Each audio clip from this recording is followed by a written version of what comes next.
Là, on a une présentation orale de diabétologie, un retardataire qui vient d'arriver de Oujda.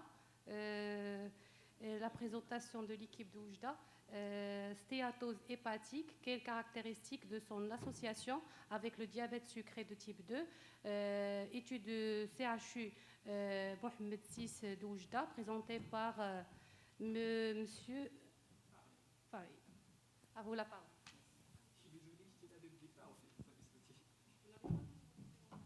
Non, c'était déjà donné, je pense que... Désolé, je l'avais déjà donné.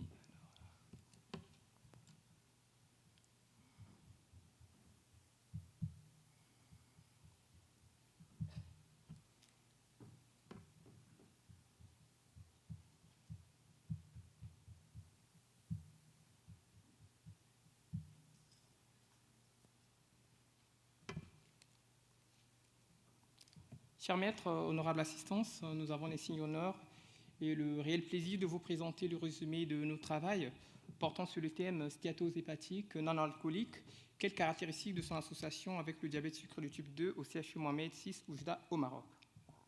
Alors, comme vous le savez, le diabète sucré constitue un réel problème de santé publique. À en croire les résultats publiés par la Fédération internationale du diabète, il y aurait actuellement 425 millions de personnes atteintes de diabète, et avec environ 39 millions dans la région MENA où se situe le Maroc. Le diabète sucré est également un enjeu économique et humain, en ce sens qu'un adulte sur 11 est diabétique et que 12% des dépenses mondiales en santé est consacrée au diabète. La stéatose hépatique non alcoolique, elle est décrite comme une accumulation intrahépatocytaire de lipides, dont plus de 5% des hépatocytes sont notion de consommation alcoolique. Il peut s'agir d'une stéatose simple ou d'une stéatohépatique non alcoolique qui, elle est caractérisée, en plus de l'existence de la stéatose, par une inflammation avec ou non présence de fibrose. La stéatose hépatique non alcoolique peut rester bénigne ou peut évoluer vers une stéatohépatite appelée NASH, qui peut à son tour évoluer vers une cirrhose ou un carcinome hépatocellulaire. Elle constitue une des principales causes d'hépatopathie chronique dans les pays occidentaux, avec des prévalences atteignant 20 à 30% selon les régions. Son association avec le diabète sucré de type 2 semble fréquente. Des récentes études montrent qu'une accumulation intrahépatocytaire de lipides s'accompagne d'une augmentation de l'insulinorésistance avec risque de survenue du diabète sucré de type 2. Et en revanche, le diabète sucré de type 2 constitue un facteur de développement et de progression de la stéatose hépatique. Alors, au regard de ces constatations scientifiques, nous nous sommes intéressés au niveau du CHU Mohamed VI Oujda d'étudier la relation diabète sucré de type 2 et stéatose hépatique, dont, en se fixant comme objectif de déterminer la prévalence de la stéatose hépatique, de déterminer le profil des patients diabétiques présentant cette stéatopathie, enfin, d'identifier les facteurs de risque et d'analyser la prise en charge. Alors, pour atteindre ces objectifs, nous avons mené une étude descriptive analytique à recueil de données transversales sur 3 ans, incluant des patients avec diabète sucré de type 2, sans notion de consommation d'alcool, d'hépatopathie chronique ni de prise de médicaments hépatotoxiques, présentant un dossier médical complet permettant une exploitation. La collecte de données a été faite à partir d'une fiche d'enquête. Chaque patient a bénéficié d'une évaluation clinique, biologique, avec précision de l'existence du syndrome métabolique selon les orientations de la Fédération internationale du diabète 2009. Nous avons utilisé l'échographie pour le dépistage de la stéatose hépatique en utilisant le contraste de l'image hépato-rénale comme décrit dans cette image pour le dépistage de la stéatose hépatique. Et nous sommes intéressés, en collaboration avec le service d'hépatogastro-entérologie, de mener auprès de nos patients avec stéatose hépatique la recherche non invasive de la fibrose hépatique à travers le calcul des biomarqueurs de fibrose, notamment le NAFLD Fibrosis Score et le FIB4, ainsi que la réalisation du FibroScan. Après une analyse attentive du bilan hépatique ainsi que des résultats de l'évaluation non invasive, nous avons proposé une exploration complémentaire, notamment des sérologies hépatiques et un bilan d'auto-immunité pour éliminer toute origine virale ou auto-immune de la stéatopathie et de proposer, s'il y avait l'indication, une ponction biopsie hépatique. Comme vous le savez, reste un outil diagnostique de référence qui permet à la fois une évaluation quantitative et qualitative de la stéatose, la fibrose ainsi que de la stéatose, la fibrose, ainsi que le niveau inflammatoire. Nous avons utilisé le logiciel d'analyse statistique SPSS pour l'analyse statistique de nos données. Voici à présent nos résultats suivis de commentaires. Dans notre série, 275 patients avaient un diabète sucré de type 2, étaient hospitalisés durant cette période. 175 parmi eux répondaient aux critères d'inclusion. Parmi eux, 91 présentaient une stéatose hépatique, soit une prévalence de 52%. La prévalence de la stéatose hépatique est rapportée diversement par les auteurs chez les patients diabétiques de type 2 et semble dépendre de deux paramètres essentiels, à savoir, d'une part, le type de la population étudiée et d'autre part, le moyen diagnostique. Ainsi, des résultats similaires à la nôtre ont été rapportés par une série américaine, alors qu'une série australienne retrouvait une prévalence beaucoup plus élevée chez des patients dont la plupart des cas étaient obèses. Des résultats similaires à la nôtre ont été rapportés par plusieurs auteurs en termes de moyenne d'âge, comme de la prédominance féminine. Cependant, une preuve de prédominance masculine a été rapportée dans les séries australiennes et américaines chez des patients qui avaient un assez bon contrôle glycémique. Aucun de nos patients avec stéatose hépatique ne présentait des signes cliniques d'atteinte hépatique, ce qui rejoint bien les données de la littérature. Une anomalie des bilans hépatiques a été notée sur 18,68% de nos patients, avec une cytolyse à 9,89%. Mondal et collaborateurs rapportaient dans une récente publication qu'une élévation des enzymes hépatiques, notamment les alates, était associée de manière indépendante à la stéatose hépatique non alcoolique chez les patients diabétiques de type 2. Nous avons utilisé l'échographie pour le dépistage éventuellement de la stéatose hépatique, comme dans les séries américaines et australiennes. Cette démarche de dépistage suit bien les recommandations des sociétés savantes en matière de la stéatose hépatique. Une évaluation non invasive de la stéatose hépatique a pu être faite dans notre étude, notamment à travers les biomarqueurs permettant d'évaluer la présence d'une fibrose avancée sur 12% en utilisant le NAFS Fibrosis Score, 10% en utilisant le FIB4 et 15% en utilisant le FibroScan. À noter que nous avons utilisé, bien sûr, la sonde XL qui était adaptée pour les patients obèses. Après une analyse attentive du bilan biologique ainsi que du résultat de biomarqueurs, nous avons proposé la réalisation d'une ponction biopsie hépatique qui a été proposée sur 10 patients, mais réalisée sur 3 avec confirmation histologique des stéatoses hépatiques, dont le résultat était transcrit selon le score NASAF.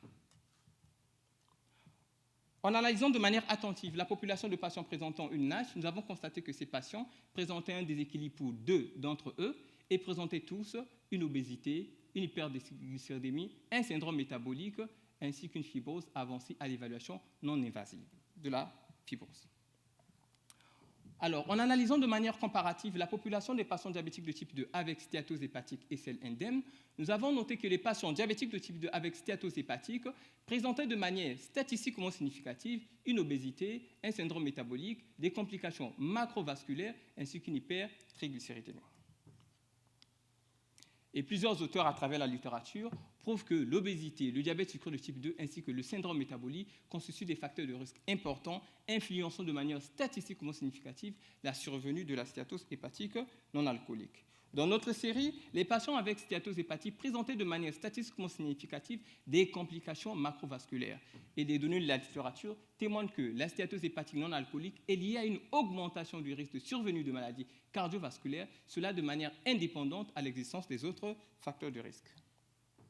La stratégie de prise en charge de la stéatose hépatique non alcoolique dans notre étude revêtait un caractère multidisciplinaire et s'articulait autour de 2 axes principaux, à savoir la prise en charge en diabétologie avec l'évaluation du contrôle glycémique, l'adaptation thérapeutique, la proposition des mesures hygiéno-diététiques avec l'activité physique dans le but d'assurer une perte pondérale, ainsi que la prise en charge de l'ensemble des facteurs de risque associés.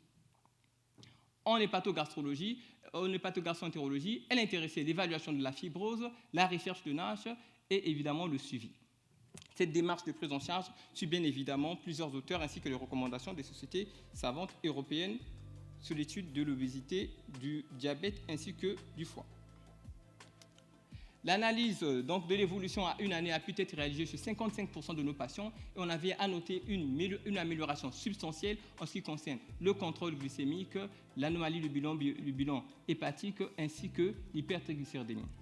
En analysant de manière attentive 4 de nos patients qui avaient une stéatose, une fibrose avancée, nous avons noté une amélioration substantielle du contrôle glycémique ainsi que du BMI, s'accompagnant d'une régression de la stéatose ainsi que d'une amélioration du niveau de fibrose. La perte pondérale obtenue à travers une diététique et une activité physique s'accompagne d'une réduction de l'insulinorésistance et un impact positif sur l'évolution de la stéatose hépatique. Ainsi, un effet favorable de la liraglutide dans l'amélioration du bilan hépatique, la réduction des lésions de Nash sans aggravation de la fibrose a été rapportée dans la littérature. Aussi, certains auteurs rapportent que la consommation de café serait associée à un moindre risque de survenue de fibrose hépatique chez les patients avec stéatose ou stéatohépatite.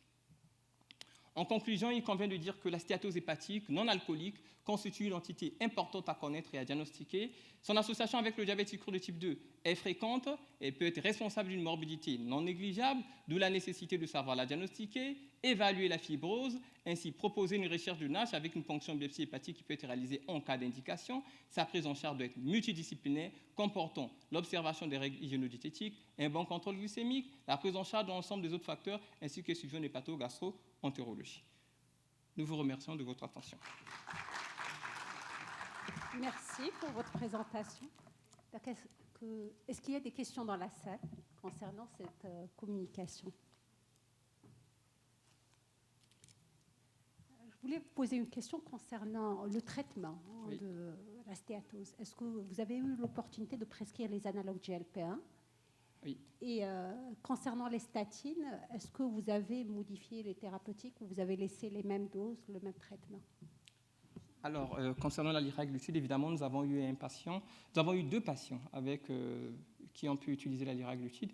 Évidemment, l'un des patients présentait une stéatohépatite. Nous avons noté une réduction quand même au plan pondéral, d'abord avec l'activité physique et avec l'observation des règles hygiéno-diététiques. Et là, il y a quand même une amélioration en termes de l'anomalie du bilan biologique et de la fibrose. Alors, concernant les statines, évidemment, les statines ont été d'abord utilisés dans le but de contrôler l'hypertriglycéridémie. Parce qu'on le sait d'ailleurs qu'il n'y a pas encore d'indication de mise sur le marché dans le traitement de la stéatose hépatique. C'est des médicaments qui sont dits qu'ils peuvent avoir un effet, mais qui n'ont pas encore eu de preuves scientifiques de l'amélioration en termes de lésions, notamment de la stéatohépatite. Voilà. Donc, ils ont été utilisés dans le but de contrôler la dyslipidémie, qui par ailleurs peuvent entrer dans le cadre du syndrome métabolique, qu'on sait est un facteur de risque de la stéatose hépatique. Voilà.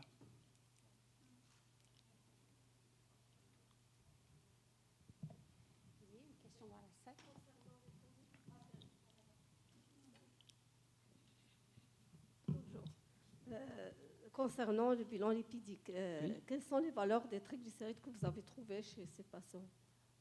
Alors, j'avoue que c'est une cohorte. Nous avons eu 91 patients qui avaient une stéatose hépatique non alcoolique. Nous avons eu des patients qui avaient des taux de triglycérides jusqu'à 3, jusqu'à 4. On a eu à les voir.